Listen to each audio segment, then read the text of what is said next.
جايب لكم النهارده يا جدعان اقوى فيلم هتشوفوه فعلا في النص الاول من 2026، وهو فيلم ذا مومن. الفيلم ده يا جدعان انا عايز اقول لك اجمد فيلم في سلسله ذا مومن دي كلها. الفيلم ده يا جدعان انا اتفرجت عليه بامانه، يعني لو انت فعلا بتخاف بلاش تتفرج على الفيلم ده، عشان بجد فيلم مرعب بطريقه بشعه. وانا هحط لكم مشاهد من الفيلم، من برومو بتاع الفيلم. الفيلم ممكن تتفرج عليه مجانا جدا جدا، بس اكتب لي بس كومنت وانا هبعت لك اني موقع اللي ممكن تتفرج عليه بجوده كويسه ومش هيسحب منك نت كتير وكده. بس اهم حاجه بقى ايه، لايك بقى منك حلو ومتابعه وصلي على النبي. وانا هقول لك كده ايه اختصارا سريعا بس للفيلم بيتكلم في ايه بالظبط. بس اهم حاجه صلي على النبي، وكل سنه وانتم طيبين وعيد سعيد عليكم. بتدور يا جدعان احداث الفيلم عن صحفي امريكي بيعيش في مصر عشان بيعمل ابحاث مهمه جدا لامريكا. هي فايده مصر وفايده امريكا في نفس الوقت يعني.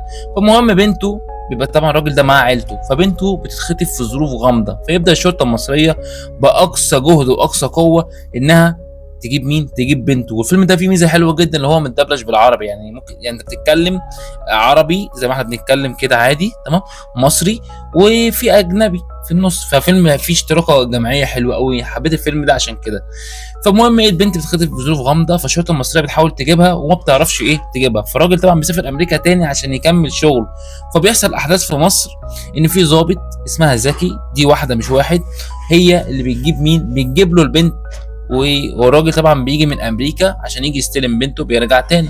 فبيبدا بقى الاحداث بقى المرعبه اللي بتبدا تتم، والبنت موجوده مع مين؟ معاهم في امريكا.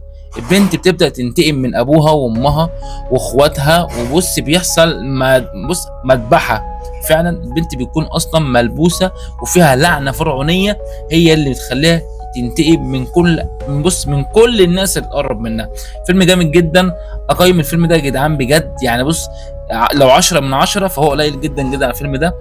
انا عايز الناس كلها يا جدعان تروح تتفرج على الفيلم ده، فيلم بجد جامد جدا جدا. ولو بتخاف بلاش تتفرج، عشان بجد فيلم فيه كميه مقززات وحاجات، يعني هي فعلا عايزه واحد قلبه ميت وما بيخافش، عشان في كده في مشاهد كده ممكن تاخدك مره واحده.